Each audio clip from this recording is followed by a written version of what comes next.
So we have Finland's finest here at the uDiscovermusic.com tent. It is the very wonderful von Hertzen Brothers.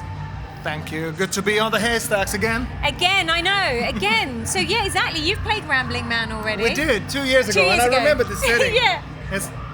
It's becoming legendary now. It now. is legendary. Everyone's like, what? You should never change that. We're never going to change it, ever. You know that people like me took the pretty girls to the Haystacks when they were... That sounds very dodgy.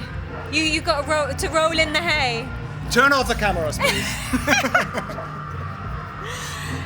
Did you have lots of hay where you were growing up? Was it countryside? Yeah, I mean, we spent a lot of time at the summer cottage, which was a total complete like countryside thing. Yeah. So we were playing around in the woods and in the hay and stuff. So, yeah. Getting up to mischief with the girls. Sometimes, if we got lucky. If we got lucky. That time I wasn't as handsome as I am. Right, I see. Okay, so you grew into your looks, basically. So is that kind of how it all started for you in a way? Like you say, because you're in a band with your brothers. Yeah. So when you went to the countryside, I can imagine it's quite, you're outside, but it can be an element of being quite boring, no distractions like TV and stuff like that. So is that when the instruments would come out and you would start? It was all games and play music for us in the beginning. It was like we were making our own instruments out of fishing rod and out of like planks and stuff. That's how we started out, pretending to be rock stars. Yeah. And building our own instruments, but from scrap wood basically. Yeah. And it was a game, and it was something that we loved to do, and we performed. Like what do you call it? Like color, paint cans, the lids. They were my symbols, and so we were kind of like inventive like that, and then of course when we grew up a little bit, the only wish that we had for birthday gifts and stuff was like real instruments. Oh, okay, right? yeah. So I was 14 when I got my first drum kit, and that was like no turning back. I was tall already then.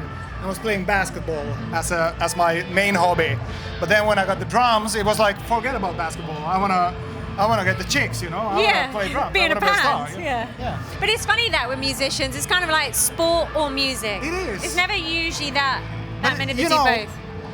Right when I was 15, I had played maybe 6 months drums.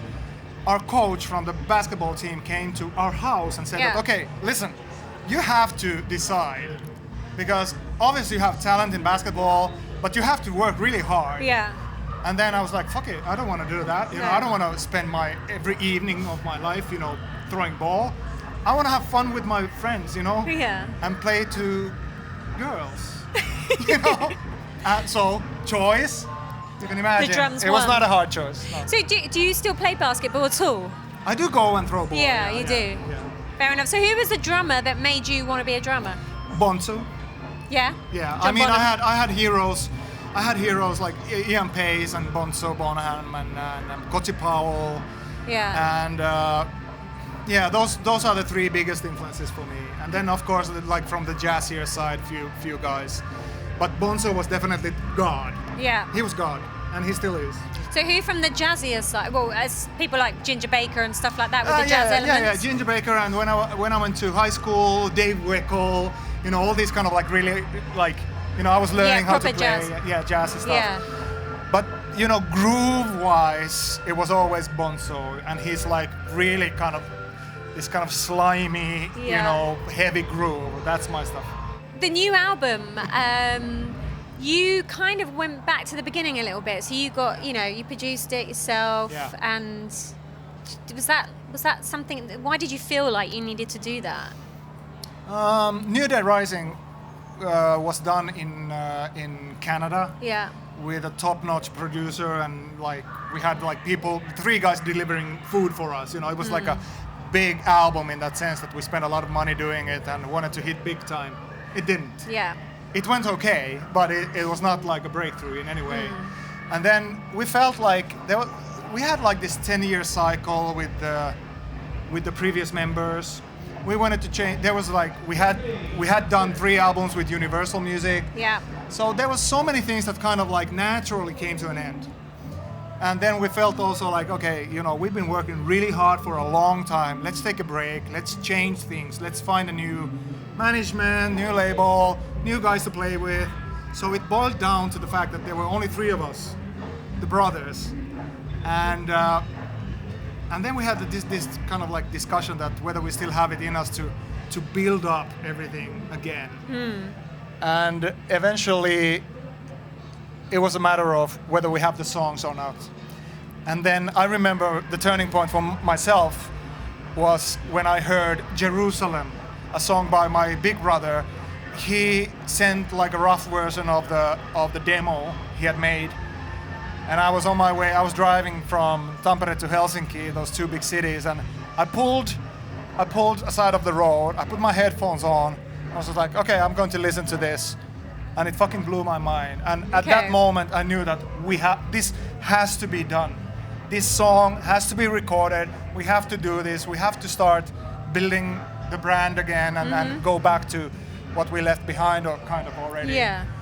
And I'm very happy we did, because I think that we were able to kind of find ourselves, music-wise and artistic-wise, after taking a little bit of a detour. A detour, yeah, towards the more commercial side of things. And I think we did well. I think it's the best album to date, and we've done 7, so. Not bad, but someone was saying that, I can't remember who was saying that earlier, they said that someone said that the best album is the next one you're making, kind of thing. I know, and it's such a cliche to say that, this is the best album we ever made. And I would love to hear someone say no, though. Yeah. I would say no, I'm really disappointed there with was this this album. one guy who was, he was releasing his 2nd album, and all the interviews he was saying that it's shit. Really? It's really bad. Who was this? Yeah.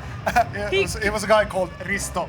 And it was so funny because he was a Finnish guy. Yeah. It was all over the papers that he was totally dissing himself That's in every interview. But and that's he a was great making idea, headlines. yeah. He was making headlines. So then everyone went out and bought that record Yeah, because of they were like, course, got to of hear course. it. Yeah. It went to number 1. Yeah. That's a great idea. Really Yeah. good indeed. But of course, as an artist, you have to be somehow like deluded in a way that you have to feel that this is the best work you ever done. Yeah. Because otherwise, I can see the point. Yeah.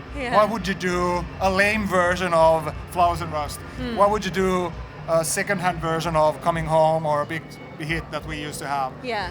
You always have to look forward and try to find that thing that sparkles or ignites yourself.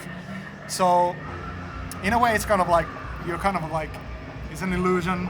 You're deluding yourself, but I still feel that the last album is one of our best, if not the best. Okay. I think it's the best. So is it giving you the fire in your belly again then, as a band?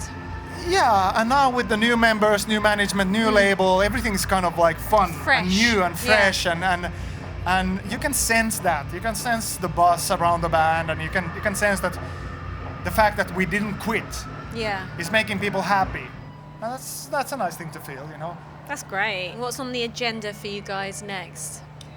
Well, at the moment we are enjoying playing the festivals, and this is kind of like the award or reward you get from hard work with the album. So, summertime, playing to loads of people, it's fun. Towards the fall, towards maybe September-ish, October-ish, we are going to meet with the guys and start to think ahead. What are we going to do next? And because we have gigs lined up until March. And after next year, March, I think we're going to hit the studio because it's more fun to be in the studio in the spring. Because it's, you get more light every day. Yeah. It's kind of like you get some energy out of that. Whereas if you're working in the studio in the fall in Finland, it's fucking depressing. It's really dark and it's cold and so I can imagine that's a good time to be in the studio because it's cold. You don't want to go outside. When the sun's shining, you want to be outside. Yeah, but I think that for us it works better that way. That way, fair enough. It works better because we are very serious-minded people. Of course you are. You're Scandinavian. We're Scandinavian. We're very serious-minded. We tend to tilt towards the more depressive, thoughts towards the fall. That's why I try to keep away from Finland as much as possible. Those few months that it's completely black, pitch black all the time. So I think that just if you look at the art, I think the art will turn out better if we do it in the spring. Was the album would be too dark? Yeah, I mean, I like dark stuff, but it's for us. We're soldiers of light, you know. Yeah. Yeah. Fair enough. Now I'm not going to roll in the hay with you, but why the hell not? Later when the cameras stop. But I would like to raid your pockets to see what's in them. Phone? Phone, right? Okay. And I'd like to keep something, but maybe not the phone. No. Plectrum. Signed Plectrum. Ah, very good. We've got lots of pics, which is good. Oh, and a kiss. Thank you very much. There we go. I think that's it. I don't have anything else. That's good enough. Well, that's going to go... No money. Everything's gone. You've spent all your money already. Oh, yeah. Yes. So this is going to go in a goodie bag, and someone from uDiscovermusic.com will win this and loads of other goodies. Double kiss. There we go. There we go. Thank you very much. Well, listen, as always, lovely chatting to you. Thank you for having me.